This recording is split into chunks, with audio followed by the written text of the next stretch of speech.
Hey, welcome listeners. Today, I have the great honor and privilege of introducing a top realtor in our area, also a great friend that I've known for quite a while, many years now, Megan Parker. She's the mom of two. She's a USA Swim volunteer, has been an official there for many years, sits on a bunch of boards locally, pretty much is involved in anything in the community that she can with her kids, and somehow finds time for real estate too. So, Megan, welcome to the show. Thank you so much. I appreciate you having me. Oh, this is great. This is great. I've been wanting to pick your brain here for some time. And so I'm glad we're able to carve out the 30 minutes here for you today. So, Megan, just kind of diving right in, always like to find out how'd you get involved with real estate? What's the most people don't, grow up and say, I want to be a realtor. They just kind of end up there for some reason. What's your story? So it somewhat happened by accident. It definitely was not anything that I had planned on or had been dreaming about for a long time. It came out of a completely different background. But when we moved to Virginia, we kind of bought and sold a number of properties. I was really involved in that process with our realtor, and I just found it really interesting. My kids were really young at the time, and I felt like I needed a profession where I had the flexibility to be active in what they were doing. I didn't want to miss field trips or any of those activities. I wanted to be able to pick them up after school. So I thought, real estate was something I was interested in.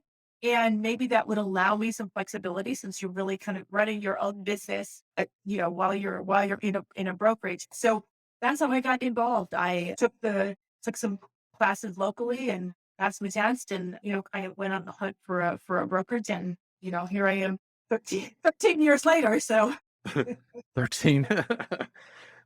Well, I was going to ask you how long in 13 years. That's great because I know a lot of real estate agents, and there are a lot of new ones that'll listen to this that just get started, and they think that wow, they think they're going to light the world on fire day one, and we both know you're coming in at different markets, different times, different experience. Everyone hits the market at a different time, but very few people shoot off like a rocket right away, right? It takes a little time to possibly. get in there, and if you've done it for 13 years, then obviously you've seasoned the lows and highs and kind of understand what this thing is all about, right? It is absolutely a roller coaster, and it feels that way all the time. Even 13 years in, it's still a roller coaster. You just become much better at anticipating those highs and lows and helping your clients deal with those highs and lows. At the very beginning of your career, you live and die with those. You just think, "Oh my goodness, the world is ending," but you kind of get it in perspective as you go through it. And it is, for new agents coming in, I think it's always a bit of a surprise. I think they're also very surprised by the amount of work that it takes to get the traction that you need to make this a career. I think a lot of people think it's going to be, "Oh, I get to go show some pretty houses, and I'm going to get some people under contract, and I'm going to get a nice paycheck." And they think that that's kind of it. And the stuff that goes on behind the scenes to get that to happen is tremendous. It's a huge commitment, and what you get over time is the ability to just be able to manage your time a little bit better and make that a little bit easier on yourself.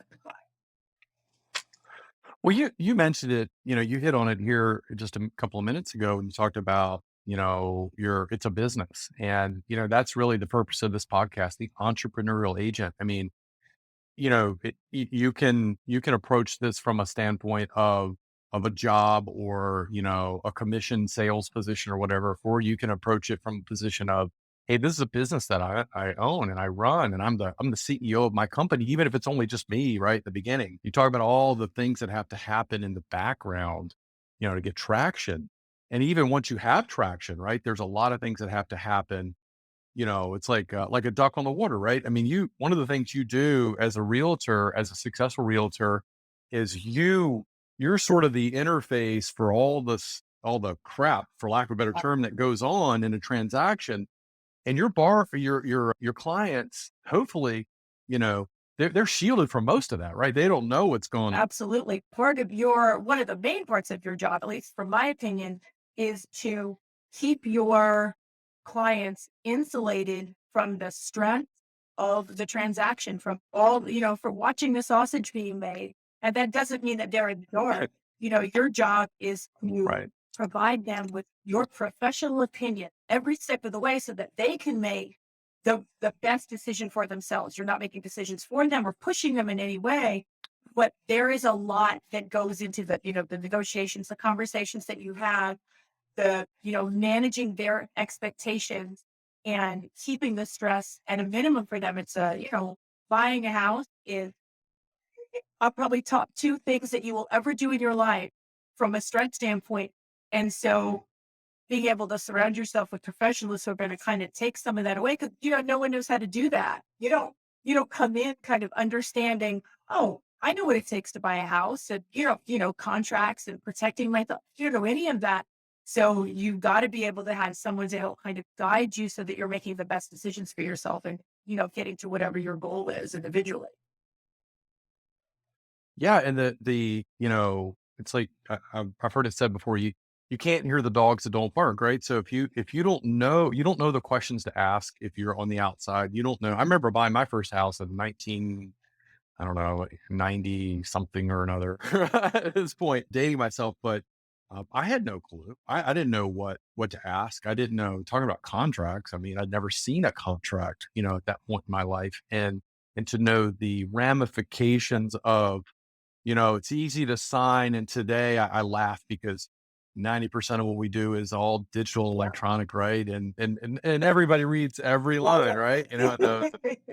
And so if you don't have somebody in your corner that says, "Oh, wait a minute, this is really what this is saying," and you have some options here. And I like what you said, that you don't make decisions for your clients, but you lay out in a professional and an unemotional manner, kind of a third party, to, here's two or three different options, and here are the implications of those Absolutely. options, right? Absolutely. Yeah. It's about letting them know what they can and cannot do and what the consequences of the choices that they make are. And it's giving them some guidance in to make the best decisions to keep them protected, which is one of my biggest jobs, is to protect my clients and then to find them to get them to their goal, whatever that goal is. Right. So and, and it's different, right? So that's part of, I imagine that's part of your job too, is really going deep up front. It's like, I always laugh. It's like, these shows on TV where it's like they show three houses and pick a winner, it's like, wow, there must be something else going on there, because, I don't like any of them. And It's not anywhere close to that. There's a lot of work that has to go in the front end to make sure that you really can hone in on what your clients want. And part of that is what they tell you that they want. But again, just like you mentioned, you don't know what you don't know. And so to be able to really listen to them and listen to what their lifestyle is going to be like. What's your family situation? Where do you see yourself? What's the kind of life that you want to have? Do you like to barbecue a lot? Well, that makes a big difference in what your house is going to look like. Or, I get this all the time, which is so silly, but I'll show people houses and they'll go in like, we really like this. And I'm like, how big of a bed do you have? Oh, we have a king size bed. We love it. We've never given it up. Okay, well, this house is not going to work for you because this bedroom has never been fitted. So being able to kind of keep an eye on those little things that people don't think about until after it's closed. So yeah. getting to what people really, really want and continuing to ask them questions to every house. What did you like about this one? What didn't you like? What changes do we need to make? How do we need to adjust to find you what you want so that they don't ever feel like, oh, it's not that show. I'm not showing you 5 houses and these are your only choices. No, there's more choices if we're not finding Right. what you want. And if I'm doing my job really well, I'm gonna narrow down and get rid of all that kind of borderline stuff. And when I show you those 5 houses, we're gonna find something because I've done my homework and I've listened to what you've said, and these are the best 5 houses that are available in what you want. And if you don't like it, then we're adjusting. Something needs to change. So So yeah, it's an iterative process, right? You're dialing in and you're listening. That's the key I picked up on, is really listening to, and that's a lost art today, honestly. absolutely, I think a lot of The people world of think a that hundred and as a sales job, I'm here to sell you something. I yeah, am not here to sell you anything. I have no house to sell you. I look at this as a customer service job. This is a service job. I am there in service to yeah, you. I am bringing you my expertise. But my job at the end of the day, what I want to see is I want to see a person who's really excited about the house that they're buying and whatever that house is. So my commitment is to the happiness of the client, not to any particular house. And I tell the people when we walk in house, you don't, you immediately know you don't like this house. There's no reason for us to walk through it. It's not just hurt my feelings. It's not Right. my house. I don't care. It's about finding them what they want. And it's a service job. It is not a sales job today. So Yeah. That's what I've seen with the most successful agents like you is that you serve as a consultant. You're really understanding their needs. Really, what are they looking for? Sometimes beyond what they yeah. understand themselves. They can't really communicate it, put it into words.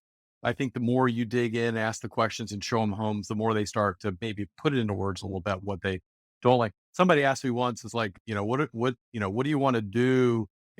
What is sort of your strengths? And I'm like, I'm not really sure, but I can list the things that I don't wanna Right. do, right? And we can start there, right? I Yep. know what I don't want in a Yep. house, you know? So, okay. Well, do you have a particular, like, a niche client that you work with? Have you done this for, for quite a while? Over the years, I've worked with, I think, just about every kind of client. My business now is pretty equal balance between buyers and sellers. At the beginning of my career, I worked almost exclusively with buyers. It kind of ticks as you go on because those people you sold houses to early in your career now come back to you to sell their house. But I really, really enjoy working with first time home buyers. It's really exciting to see their excitement at doing something they've never done before. So it is really fun. And I feel like they're the ones that need the most amount of time. So I enjoy that. I also enjoy working with investors. I don't work with a lot of them, but investors it's all business. There's no emotion in the process. And, Yeah. for real estate, most of it is emotion. And you got to kind of temper that to get through the process. But an investor is just a bottom line person. And so sometimes that can be a very clean transaction. There's not a lot of back and forth. Negotiations are very cut and dry. So that sometimes is nice to just kind of go in and not have to navigate the rough waters of people's feelings about it. And it's the polar opposite. So it's nice to have that variety. Yeah, that is a polar opposite, but it seems to me that a first-time home buyer can ultimately turn into an investor Mhm. because a lot of people create wealth, as we both know, through real estate. In fact, owning your own home is a great. Some people argue this, but you have to live somewhere, so it's a great way to create wealth, at least a part of your portfolio. And then once you get that experience, you're like, wow, maybe if I own more properties and have somebody else pay the freight on that Absolutely. and, all the advantages that come with that, with the appreciation and the tax advantages and, you know, having a fixed rate loan over a long period of time where rents are going up over time. And so the cost of that loan is getting cheaper and cheaper every single year. And, what a way to win. And you're right. There's not as much. We do a lot of commercial, and the emotion is not there. It's definitely more of a numbers game, and which is interesting. But well, that's great. So talk to me about this. I mean, obviously we're in September of 2022. We've seen a lot of change in the market, and one that since you've been in the market for Yeah. 13 years, so you've seen a lot. It's kind of an interesting time now. Obviously, we had the lowest rates in the history of man. Up until about January this year when we turned the corner and started going up. How are you seeing the shift in the market from a real estate professional perspective? It has been dramatic and fast. I think that, coming out of 2020 and into 2021, which was an incredible rise and just how the increases in values and the things that people were having to do to buy. And then coming into this year and seeing the rate shift, it really altered the balance of power in the transaction very dramatically. We kind of thought coming, we felt like, you know, there was a long time at the beginning of my career where buyers had all the power. They were getting their flip and they were getting everything, and sellers were getting shaken up. Right. And then we balanced out a little bit, but the last 2 years up until January, sellers were in absolute control and buyers were getting beaten up. And we could kind of see ourselves, all right, you can't sustain that for a really long time. But the dramatic shift in it to now where we're at a bit more of a balanced market, has been really interesting. The rate increases, just because of how fast they've happened, unfortunately pushed a lot of people out of the market that just either they can no longer qualify, or what they can qualify for is not anywhere near the standard of what they thought they were going to be able to do. So everybody's kind of in a Yeah. little bit of pause mode. And where it feels like now is that both buyer and seller feel like they're in positions of strong towers. So sellers are still feeling very much like, oh, I should get 9 offers and over asking. And sellers are feeling like, or buyers are feeling like, I can ask for anything I want, and the seller is going to bend over for me. And both parties are not correct in that. There's a lot more negotiation and flexibility that's needed. And I think everybody's getting a little bit of whiplash in that, um, because they think they're stronger than they are. And so there's a lot more time being taken. Last year I might have worked with somebody for 3 days and wrote 12 offers. It was a frenzy.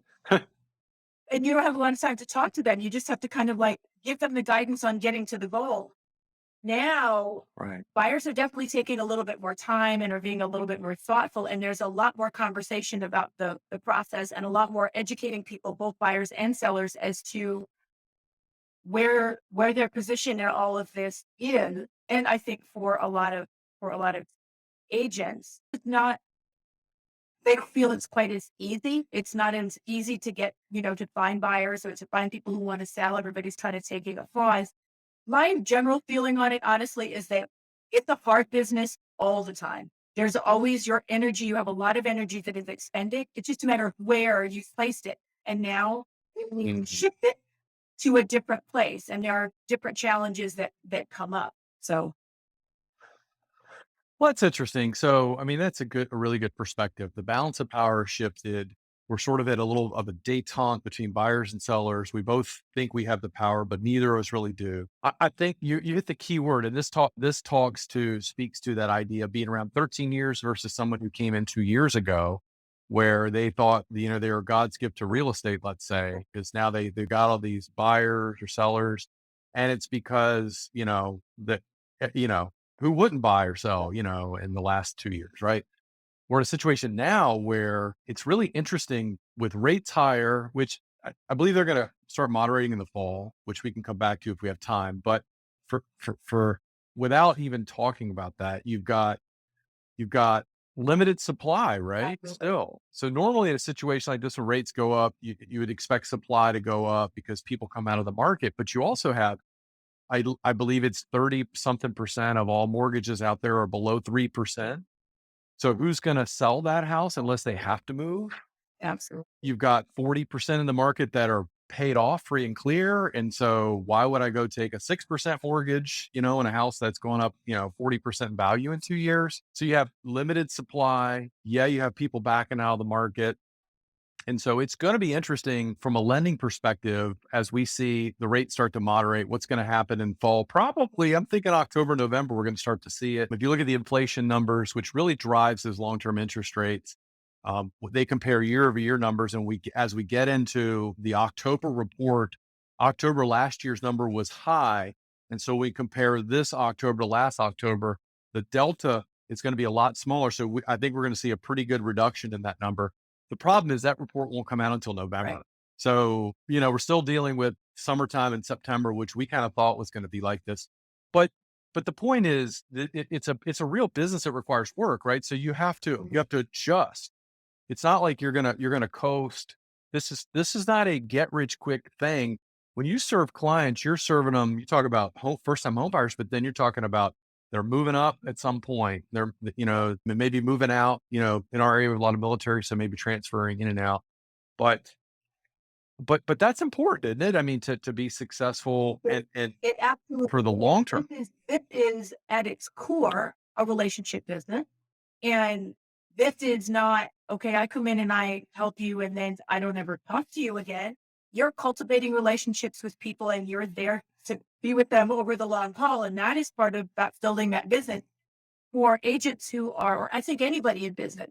If all you're looking at is the next 30 days or 60 days, or okay, I'm only just worried about the next quarter. And you're not thinking about the long term and setting goals for yourself that go beyond a month or two out, that you are always pushing yourself to make your business better and stronger. And that does not necessarily mean or equate to, oh, I'm trying to make more money. No, it's a matter of, Right. how do I add value? How do I make sure that the people that I have done business with in the past, or the people that I want to do business with in the future, how do I make sure that I am bringing the value that they need? And how do I make sure that I'm always shifting to make sure that that changes with the needs of my clients, and always kind of thinking about it. You can This is not a profession for autopilot. You need there need going into it to make sure that you're doing everything that you need to do to maintain your business, but also to grow it and to be able to be flexible enough in it to survive when things get a little bit rocky, when things get a little bit uncertain. You need to be able to pivot to where you need to go to be able to still, serve your clients and keep your business healthy. And not let I was not let the uncertainty derail you. Like, you have got to keep focused on what your goals are and what you're trying to achieve, and just understand that, you know, change is constant. It's Nothing is going to last forever. You just have got to keep kind of moving forward. No, that's awesome. Yeah, not a business for autopilot. I love that. It's like, real estate's all, there's so many, hypesters out there. It's the get rich quick thing in real estate, right? And we all laugh at those, and they all sound great, and none of them are Right. real. And so that's fantastic. So pivot, be with it. You're building a business, a long term strategy, and that goes with every business has Absolutely. up and down cycles, and if you can't deal with the cycles, yeah, you're not going to be successful in anything you do, really. At the end of the day, if you don't take a longer term approach. Absolutely. You've got to be able, and what drives you needs to be something, I think, that fits not necessarily out, not necessarily in the business. There are people, I think there are people who are in whatever profession they're in because they enjoy it and they like it. But everybody's got bigger reason for doing what they do, particularly when you're in a profession where there's not a lot of consistency to it.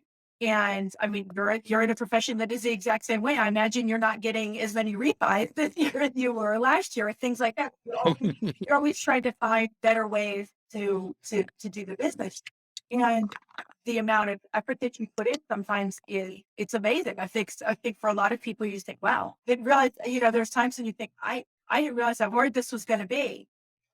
But what has to get you moving forward and what has to keep you dynamic is, like, what's your why? What is your big why? Why are you doing all of it? If the only reason you're doing it is for the money, you're going to get beat down awfully quick. That's not that I think maybe Yeah. some people are wired that way, but I don't think most people are. It's for who the money buys you. But what is your why? So my why when I got into the business was really the biggest why was the flexibility to be able to be with my small children and not feel Mhm. like I couldn't be a part of their every day. And as I've gotten further into the business, those whys change. Sometimes they're small things, maybe it's a goal for that year, but there always has to be some big why so that when things get really tough, you can look to that and go, oh yeah, I remember why I'm doing this. I remember important to me. And it may not have anything to do with the business itself. It's what the business gets you, or the things that about it that whatever that excite you, or well, everybody's got different motivation. Everybody's got different things that are important to them. But I think being able to do a job that is very demanding, no matter what that job is, requires you to have a big why that you can always focus on. Yeah. Wow. That's well said. I mean, I think that's great wisdom. I mean, I don't know how many people, if you think about people working in sort of some line of work or career that they just love every aspect of it. I mean, I don't think there's any business or profession that exists that you're going to say, I love doing all of Yeah. this, right? There might be elements of it that you love, but But I do think you're right. I think it's knowing, and someone called that the pull power, right? For your goal instead of like, striving necessarily to do something, if you have a strong enough reason why, it'll pull you along. Right. And the real estate is a vehicle, right? A way to do that. And if you're also gifted in the relationship side, you love working with people, then that's just it makes it that much better. All right, tell me this. You, tell me some funny stories. What is like the most interesting or funny real estate transaction you've been through? So I had a transaction last year. I don't know if it was funny to me. I don't know that everybody would think it was funny, but I actually stepped into the middle of the transaction for an agent who needed to take some time off. And we were representing the seller of the property, and the tenants were buying the property, and they had their own agent. And, I will say that over the years, the the relationships that are the most challenging for me, that really cause the most stress in a transaction, are not the clients who go off the rails or don't understand or anything like that, because I expect them not necessarily to know right off the bat. It's sometimes the agents on the other side who take this Mm. adversarial situation way too far. I don't understand that we're all kind of working for the same goal. So I was on the phone Right. with her, and they were trying to delay the closing, and for a long time, because the tenants are living in the property, just, they wanted to try and save more money for whatever, they were fine, they were perfectly qualified, but they wanted to delay the closing and not pay their rent at the same time. And I was trying to explain to her that the sellers were not going to do that. I had talked to them, and they're like, we're not going to let them live in the house for free. We're going to my house. And she then just went on to rant about all the things about the contract that she didn't like, the ways in which the sellers are being mean and everything. And she ended by telling me, well, she told me that I was a nasty witch, but she didn't use the word. And, Ah, you know, G-rated. maybe earlier in career that would have hurt my feelings, but she said it and I burst out laughing. I just thought, this is the craziest situation.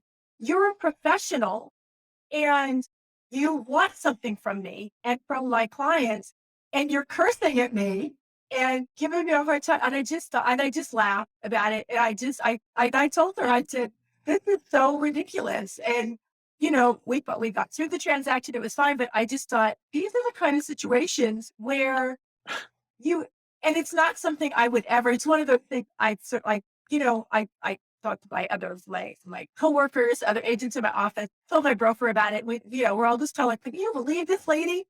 It's not, now that's a situation where I could have gone back to my sellers and told them that story, but that does not serve the purpose. All that does is agitate everybody. So that's one of those things where I'm protecting my client from someone on the other side who's really trying to kind of stir the pot. So those kind of interpersonal things.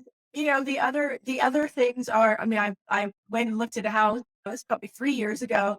Went and walked through a house, and the owner had allowed a family member to stay in the house for a while and left the cat there. It was a man.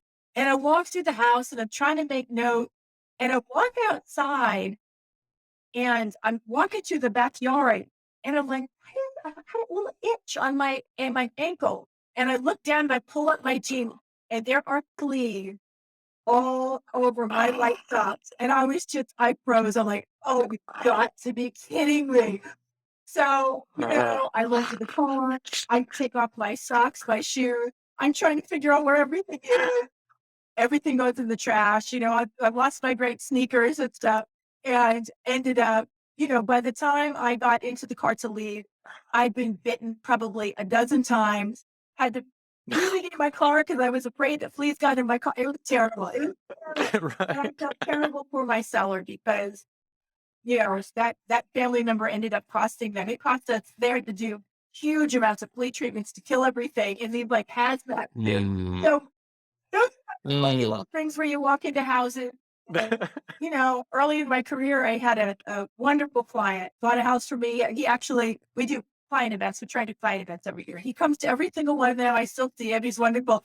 When we first started looking, we were in Newport News, and his price point was very low. We ended up a little higher, but we walked into a house that was abandoned and kind of creepy. And we're walking through, and it's like that borderline between, I don't know if I want to walk through this house, but it was early in my career. And I'm like, okay, I got to put on the brave face. I'm a professional here. I can do it. And Right. we come around a corner and something moved. I don't know what it was. And the two of us, it was like out of a Scooby Doo movie. We kind of like grab each other. And we're like, okay, maybe we, I just used to leave now and left the house. So, Ah, those end up being, it's kind of condition issues. And then other agents are the things that where I just kind of throw my hands up in the air and I'm like, I can't oh believe the yeah. situation. So, Yeah. I and I do. I've run into that. I hear those stories periodically. Well, good for you for taking the high road, but it's important for people to know, particularly getting started, that you really kind of have to develop a tough skin and not take things personally. And it's a lot of times I think they're motivated by their own stress, yeah. and it's like we talked about when we first started. As we wind down here and wrap up, that you have to be that shock absorber. You're absorbing it. You're the professional, and you're the cool head in the transaction, so you can properly advise your people. And at the end of the day, the goal is to have a win for your clients and really for everybody. But somebody has to be the adult in the Right. room to That's do it, right. right? That's exactly right. You can go into your office later and stop and scream and curse and do all that. But the moment you're back in front of your clients or you're in front of even that other agent who's aggravating you, you maintain the calm so that everybody else does as well. Yeah. That's right. That's good sage wisdom there, Megan. Well, look, wrap it up now. It went fast. Tell me this. How can people get up with you? Phone number, website, social media. So phone number is 757-355-4880. My email is my first name, Megan, Megan, at the RonSawyerTeam.com. Those are the best ways on the telephone, call, text. You can also visit Ron Sawyer Team website and you can track me down on there. My Facebook is the same as my email address. You can track me down there. Or you're welcome to just come and stop by our office in Greenbrier. We are at 517 Valley Court, right across from Chesapeake City Park. Awesome. And we'll get that in the show notes. So we'll make sure that's in there and people can find it, whatnot. So Megan, it's been awesome having you on the show Well, today. Fun conversation. I appreciate you. I appreciate you inviting me. I'm gonna give you a shout out as well to everybody listening. That you have been, you've been wonderful with every client of mine that you've worked with, and people would be wise to give you a call. Well, I appreciate that, Megan. Awesome. Well, we'll catch up soon. Have an awesome day, and everyone enjoy your day. Thank you.